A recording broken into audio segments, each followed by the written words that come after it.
For today's video, ayan, nakikita nyo yan. Yan ang sangkap ng ating lulutuin. Ang tinatawag nating French apple cake. So, ayan, nag-umpisa na tayo sa pagmimix. Ayan, nakikita nyo yan. Gatas, mantika, itlog, harina, at baking powder. Ayan, kunting halo-halo at lagyan ng asukal. At ito na ang ating wet mixture. So, ayan, may hiniwa rin tayo na tinatawag na mansanas at saka syempre walnuts. So, dandahan nating ilagay ng isa-isa. Ganyan lang. Mikos-mikos lang yan para madali nating matapos. Pero habang gumagawa ako dyan, lutang ang inday nyo guys.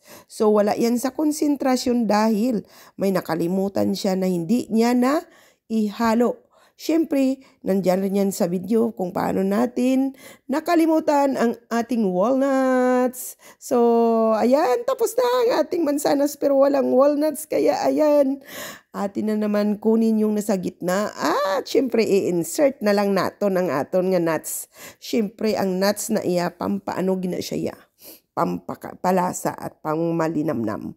So, ayan, binalik ko na at ready to oven na habang nagagawa tayo ng ating glaze sa itaas. Siyempre, itlog kalamay lang yan at saka butter.